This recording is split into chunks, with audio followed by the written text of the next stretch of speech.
रहीम अज़ीज़ तलबा व तलबात अस्सलाम वालेकुम। उम्मीद करता हूँ कि आप बाखैरियत होंगे। ठीक है, तो आज का हमारा टॉपिक है तलख़ीस शुदा इबारत को लिखने का तरीका। ठीक है, आज हम इबारत को लिखने का तरीका वो सीखेंगे कि आप हमने इबारत को लिखना कैसे है। तलख़ीस तो आपने कर ली, ठीक है, सीख लिया कि कैसे करनी है, लेकिन आगे लिखने का तरीका, इसका लिखने का तरीका क्या है। ठीक है, तो इस बारे में आज हम तो सबसे पहले हम पहली लाइन के वस्त में, किस में, पहली लाइन के बिल्कुल दरमियान में लिखेंगे सवाल नंबर। अब ये बोर्ड पैटर्न का आपका सवाल नंबर 8 है, यानी आखिरी क्वेश्चन है आपका। तो हम क्या लिखेंगे, सवाल नंबर 8 बिल्कुल दरमियान में लिखेंगे, पहली लाइन में लिखेंगे सवाल नंबर 8। फिर इसके बाद थोड़ा सा सवाल के बारे में लिखेंगे कि सवाल क्या है। ठीक है, क्योंकि नंबर सवाल के नहीं होते बल्कि जवाब के होते हैं, तो कोशिश कीजिए कि सवाल जो है वो मुख्तसर ही लिखा जाए। वैसे तो सवाल है, ठीक है, 10,000 पैराग्राफ की तलख़ीस करें, इसका उन्वान भी लिखें, लेकिन हम क्या लिखेंगे, तलख़ीस नगारी। इसके नीचे बिल्कुल दरमियान में इसी दूसरी लाइन में लिखेंगे हम, मैंने लाइन्स लगाई हुई हैं, दूसरी लाइन में हम लिखेंगे तलख़ीस नगारी।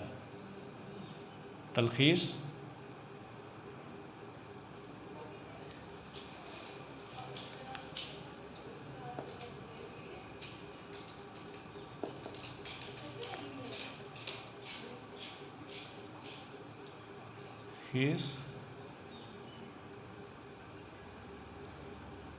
नगारी। ठीक है, ये आपका सवाल है। अब ये सवाल है आपका, ठीक है जी, तलख़ीस नगारी। फिर आपने क्या करना है, तीसरी लाइन को आप छोड़ना है, ठीक है, ताकि सवाल और जवाब में फ़र्क वाज़ेह हो जाए। अब ये सवाल है, नीचे हमने जवाब शुरू करना है, ठीक है, हम तीसरी लाइन को हम छोड़ देंगे, ठीक है, और चौथी लाइन के शुरू में हम लिखेंगे इबारत के कुल अल्फाज की तादाद। ठीक है, इबारत के कुल अल्फाज की तादाद, यानी मैंने बोला था जो पैराग्राफ है आपने क्या करना है, उसके अल्फाज गिनने हैं। तो चौथी लाइन में हम लिखेंगे इबारत के कुल अल्फाज की तादाद, तो वो कितनी है, मिसाल के तौर पर वो 100 है। ठीक है जी, तो हम लिखेंगे 100। अब तलख़ीस के लिए जो 5वीं लाइन में, आप लाइन छोड़ेंगे नहीं, 5वीं लाइन में हम लिखेंगे तलख़ीस के लिए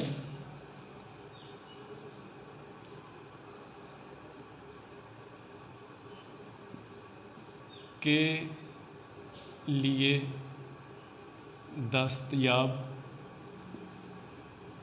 अल्फाज की तादाद। तो हमने क्या करना है, 3 पे से तकसीम करना है, जो कि इबारत को हमने 1/3 लिखना है, 1/3 लिखना है। तो हम टोटल जितने हमारे पास वर्ड हैं, जितने पास हमारे पास कुल अल्फाज हैं, हम क्या करेंगे, उसे 3 पे तकसीम करेंगे। तो 3 पे हम तकसीम करेंगे तो 100 तकसीम लिखेंगे, 100 तकसीम 3, तो इसका जवाब क्या आ जाएगा, ये बन जाएगी तकरीबन 33। ठीक है जी, अब आपने क्या करना है, एक लाइन हमने छोड़नी है। ठीक है, नंबर 6 हमने इस पर कुछ भी नहीं लिखना है, जैसे हमने 3 पे कुछ भी नहीं लिखा, और नंबर 6 लाइन को हमने छोड़ना है। 6 पे इसे हम छोड़ देंगे। 7वीं लाइन में हम लिखेंगे रफ़ अमल बराए तलख़ीस, इसी के नीचे लिखेंगे रफ़ अमल बराए तलख़ीस।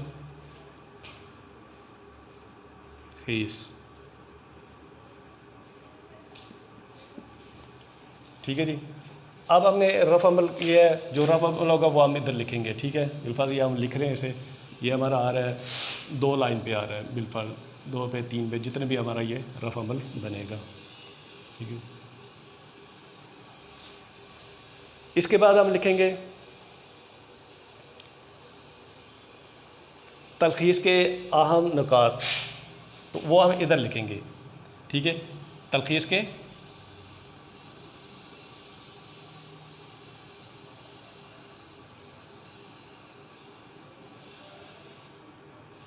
तलख़ीस के अहम नकात।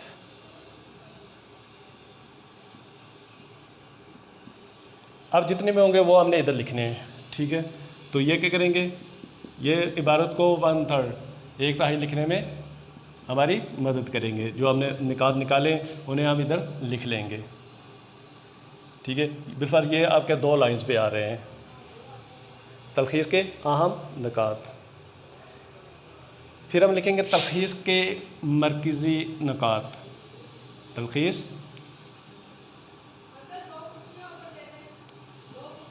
के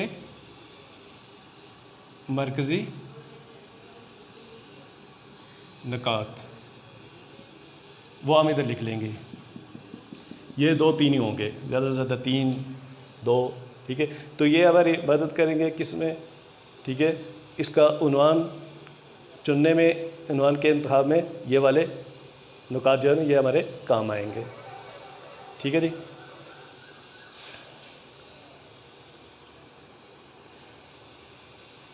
फिर हमने क्या करना है, एक लाइन छोड़ देनी है,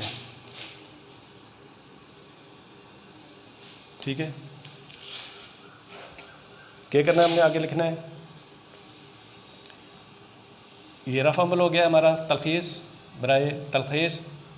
फिर हम तलखीस आम नकात हो गए, तलखीस के मरकज़ी नकात हो गए, और आगे है तलखीस शुदा इबारत। तलखीस शुदा, ये भी हम शुरू से शुरू करेंगे। तलखीस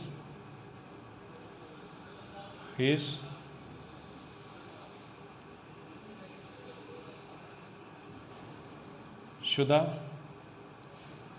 इबारत। अब जो तलखीस हमने की है, ठीक है, ये वाले निकात जो हमने रफ़ किया था, अब इसे हम फेयर करके लिखेंगे, साफ़ करके लिखेंगे, तो उसे इधर हम लिखेंगे, ठीक है जी। इसे किधर लिखना है, हमने इधर लिखना है। तो ये हमारी हो जाएगी तलखीस शुदा इबारत हो जाएगी।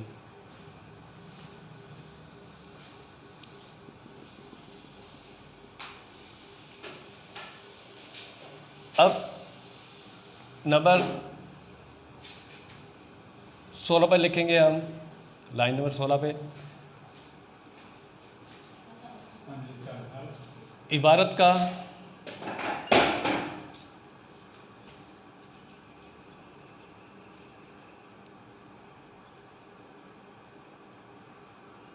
उन्वान, ठीक है। आगे हमने इबारत का उन्वान लिखना। फिर क्या करना है, एक लाइन आपने छोड़नी है, 17 पे आपने कुछ भी नहीं लिखना, ठीक है। एक लाइन छोड़ के आप लिखेंगे इबारत के, मैंने बोला था 3-4 आपने उन्वान लिखने हैं, 3 कम से कम 3 आपने लिखने हैं, ठीक है। अगर बिलफर्ज ये आपका गलत हो जाता है तो नीचे में से कोई दुरुस्त भी हो सकता है। इबारत के मुतबादल, अल्टरनेटिव मुतबादल उन्वानात,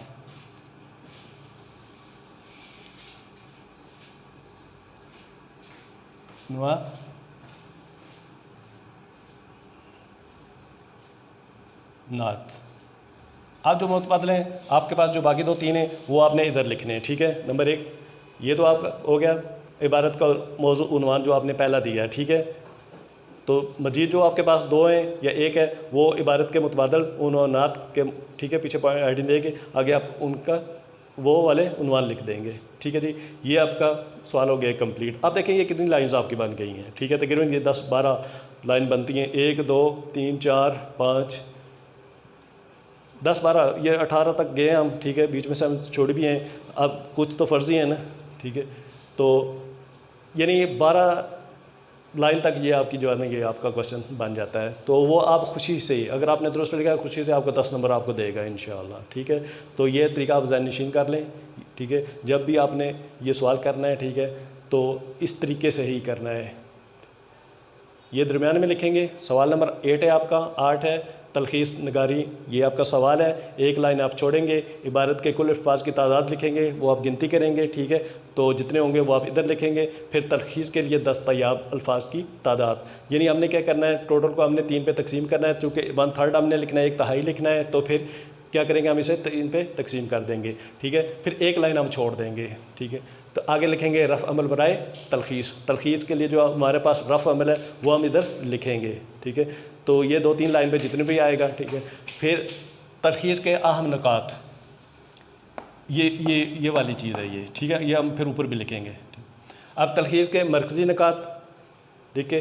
फिर तलखीस शुदा इबारत, ये वाली इधर आपने जो रफ़ लिखा है आप इसे इधर फेयर करके लेंगे। यही निकात जो है ये आपके ऊपर जाएंगे और ये तलखीस मरकज़ी निकात जो है ये आपके उन्वान, ठीक है, होंगे। फिर तलखीस शुदा इबारत, अब ये रफ़ जो आपने लिखी इसे आप फेयर करके साफ साफ करके इसे नीचे लिखेंगे, ठीक है। इबारत का उन्वान लिखेंगे और इसके इबारत के मुतबादिल उन्वानात जो आपके पास इसके अलावा 1 या 2 जितने भी हैं वो आप लिख देंगे। तो ये आपका सवाल कंप्लीट हो गया, ठीक है, मुकम्मल हो गया। तो कल इंशाल्लाह हम आगे पढ़ेंगे। इजाज़त दीजिए, अल्लाह हाफ़िज़, अस्सलामु अलैकुम व रहमतुल्लाहि व बरकातहू।